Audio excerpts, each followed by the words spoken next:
in the Maple City. A lot of rain out there going on. Let's get that stuff out of the way. We're done with that stuff already. Yeah. Glad to have Roy Richards here. A longtime friend of mine. Glad to see this guy back in a head coaching position. Not that he didn't do a very good job as an assistant coach, but he did a spectacular job in every aspect of what he's done. One of my favorite people in education-based athletics. Great to have Roy here. He's taken over a program that was 2-8 last year, 1-6. And Roy, first of all, congratulations on this new position. I know for you as a head coach, this is something that everybody aspires to be in a position to be able to be the man, the guy calls the shot. And you're certainly not a guy who's going to shy away from being a head coach, because this is something that I really believe that you were just born to do. And I'm glad for you. You excited about the direction that the Portage Indians football program is going? Oh, Paul, first of all, it's awesome seeing you. It's great to be here. I can't wait to have some pizza, man. I'm starving. I'm having a blast. I'm having a lot of fun. It's kind of what I love doing. I've kind of always wanted to be at Portage. Not going to lie to you, the first 6 months were a little bit harder than I thought. I think we just did a whole lot of work, and being with these kids every day has made it just fantastic. And really, right now we're seeing huge improvements, and everybody's so excited. I'm so happy for them. I'm really excited for y'all for another reason. This not even part of my thought process going in here, but I'll tell you what, it's always great when you have a former head football coach who is now the athletic director. So my buddy Brett St. Germain is going to be the new AD, and I just think that's a special place for a head coach, former head coach, to be the AD. He understands the big picture. He understands what it's like to be a head coach in the Duneland. He knows all the expectations, all the pressures, and I know you haven't had a lot of time. You know each other because you coached at Michigan City together, you worked at Michigan City together. But in the big picture, that will only continue to enhance some of the opportunities that you have. No doubt about it. And I told the kids right off the bat, I said, guys, it's just getting better. Once Brett gets with us, more than anything, he's a good friend. And anytime you get to go to work in the morning and you're going to see some good people and good friends, it just makes your day a lot better. The spring in your step is a lot better. And Brett's a classy guy, and he knows what he's doing, and he's just going to add some real image and work ethic to our place. And we need more culture like that, and Brett's just going to make it better immediately. Talk about numbers. If you're going to compete in the Duneland Conference, you got to have numbers, and those will grow over time. But where are you at right now, and are you encouraged by the way things are going? Yeah, I am. I think initially I thought we'd have 80, 90 kids. We had so many sign up, and we had so many in the spring. I think that was just kind of drinking the Kool-Aid a little bit. I think once we really got into the work ethic of it and the commitment part, we lost a lot of numbers. But we're probably dressing 70 on Friday night, and our depth is good. Our offense and defense go at each other like old times, and we don't have anybody playing both ways other than one or two players. And I can't complain about anything. We got good numbers in the freshmen. We've got great coaches, lots of coaches. That's the one thing at Portage. They give you a lot of coaching stipends, and Paul, is just a bunch of good guys getting together, hanging out with some great kids that are working hard, and we appreciate everything. Okay, we'll get you an idea who we have here. We have Jaden Roberts, who's to immediate right of Coach Roy, and then we have Tayshawn Hayes, who's over there in the red shirt. We're glad to have the boys with us here today. Tayshawn, let me start with you, defensive back senior. I know that it's not easy having a new coach your last season, so I want you to talk to me about some of the emotions that you felt. Roy was in the league. He knows the league like the back of his hand. He knows your team like the back of his hand, even though he wasn't your coach. So talk about the emotions that you went through having him become the head coach. What can you tell me? Going into it, I was kind of nervous having a new coach. It was a new system. But as we went along with it, ran into a great group of guys he brought with him, a lot of good coaches, and they taught me a lot, not just in football, but as being a man. Appreciate that. That's wonderful to hear. All right, give me some thoughts on the same thing, Mr. Roberts. What do you think? Yeah, like what Tayshawn was saying, I feel like it was definitely something to be nervous about at first, but then we saw the energy that he was bringing to us, and it was just like something to follow, and a lot of guys, just bought in, and we were great after that. You guys are his best recruiters. The seniors are going to be. I mean, you're going to this first year you're going to sign on the dotted line and tell this guy and all these freshmen and sophomore, eighth graders, they're going to come and watch you, and you're going to be able to either help him along quickly, as well as or hurt him a lot. So it's important that you keep it positive. They allow him to mentor. That's a unique leadership role for you guys. So is that something that's new for you? Definitely. I would say since he's came into my life, I've had to step up in a very good way. I feel like I became a leader, and I'm able to get my teammates to buy in and do the things necessary to win. I agree with Jaden. It's a lot of responsibility. These kids, you gotta teach them young.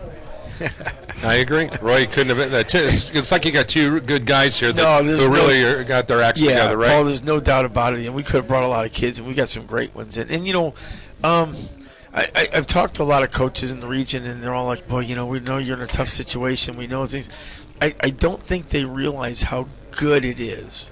I don't think anybody realizes how good it can be, and we're really leaning on these seniors, and they're doing an amazing job. And as coaches, you've been around it long enough. There's no way we could be any more pleased with what we've got right now and who we're with. And we're just going to go to every game and play as a family and play as hard as we can and coach as hard as we can. And good things are going to happen. And boy, we're going to win some football games, and we're going to have a lot of fun. And here's the key. They're going to have great memories and great stories the rest of their lives on this year, and that's what it's about. I remember when I was a kid, the experience of playing high school football with my friends and having coaches that were a huge part of my life. And we still talk to our high school buddies about, remember this game and remember what that coach said. Exactly. And I want to be a part of their stories. That's what keeps us immortal, man. All right, Tayshawn Hayes, defensively, let's talk about your playing defensive back. Sure. Of course, Tayshawn in the red shirt at the end of the table here, in case you're just hopping along here on WEFM and on our video stream live. Defense ahead of the offense right now, and if I were to ask you this question, the defense is going to have a great year because this guy, and this guy are going to step up. Who were the guys that you would put in that? Fill in the blanks. I'm going to have to go my dynamic duo, Adam Corba. He's a good guy. He taught me a lot because I moved from corner to safety, so it was real nice. Another couple guys, we have two awesome corners, locked down. No one can do anything on them. Who are they? Simon Marshall and Walter Maybach. All right, so those guys are going to have to step up. Now I'm going to throw it over here to the guy who's wearing the gray shirt, in case you're just joining us, Jaden Roberts, offensively, playing wide receiver. Quarterback's got to be pivotal. You got to be able to have that communication. Running backs, offensive line, don't block. You got all kinds of problems. So I want you to throw you the open-ended question. These guys on the offense have got to step up. Who are you going to tell me about that, Mr. Roberts? Yeah, I'm going to go with our young quarterback who's really talented, Cody Young. I think he'll do a great job at that. I'm going to go with our other senior quarterback. I'm going to go with Joe Mazewski. I feel like he's definitely trying to have that leader role on the offense, and I'm messing with it. And then I'm gonna go with Wyatt Biggs. He's another senior receiver. He works so hard day in and day out, and he knows the offense like the back of his hand. Was the offense a big change for the boys, Roy? Yeah, it was I think that was a big change. Both sides, I get a kick out of these guys, Paul, because I brought two skilled kids, and all they did was mention the other skilled kids. You know how that goes. But that's why I'm over here laughing, But I think defensively we're so different than what they have been in the past. We're a man-covered team. We're a smother the line of scrimmage. We're aggressive and very active. And I think on offense, we're so multiple and so wide open that I think that's a big difference for them. Jaden was a starting receiver every play last year, and I think he had 7 or 8 catches last year. And, he probably, just in our scrimmage alone, how many did you have, 5 or 6? I had way more. And so I think they're seeing that it's so much more wide open. The possibilities of going home and being the star is really there for them. And I have to say this because these guys aren't going to throw any love to the big guys, but the strength of Portage right now is our defense and offensive front. As good as these guys are, we are pretty darn good up front on both sides, and that's going to be something that a lot of teams may or may not think is going to happen. And I'm very excited to see that group on both sides progress.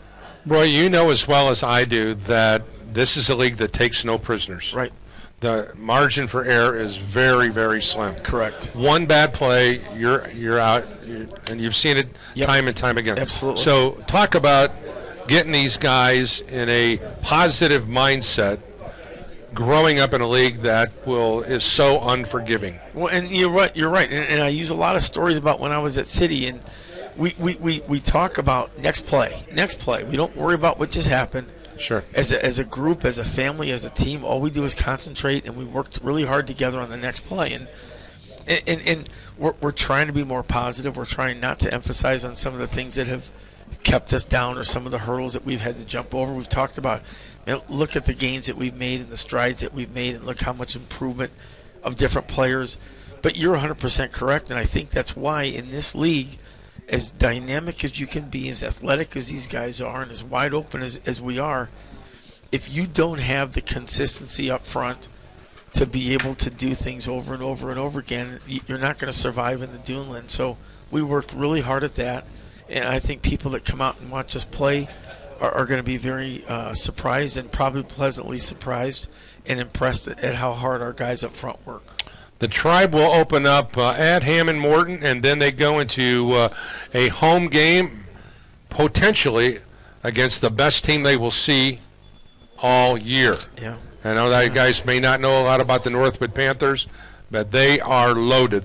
That was adventurous putting them on the schedule. I know you weren't a part of that. Boy, I tell you what, you're going to grow up real quick. And the Duneland Conference, they could contend for the Duneland Conference Championship. That's how good they are. There's no doubt. And when I got to Portage, somebody, I won't say who them, they said, hey, we at least did you a favor, and we got Penn off the schedule, and we got Northwood on there for you. And I just Thank laughed. you very much, right? Yeah, and I said, that's just another reason that you guys needed to hire me a lot sooner, because that's probably something you shouldn't have done. But, hey, I don't think Northwood's going to enjoy playing us either. Exactly. Tayshawn Hayes, Jaden Roberts, our two guys from the Portage Indians boys. Thanks for taking time to come out. Of course. Thank you for inviting us. Best of luck. Enjoy the Indiana Football Digest. Roy, as always, great to see you, man. It's always fantastic seeing you, Paul. Thank you so much. One of the gems of Northwest Indiana. We'll be back with more right after this 2-minute timeout live from Cuban Networks in LaPorte, Indiana. It's a rainy day in Northwest Indiana, but we're talking football. Makes no difference. Slice them up, folks. We'll be back in 2 minutes on WEFM and Regional Radio Sports.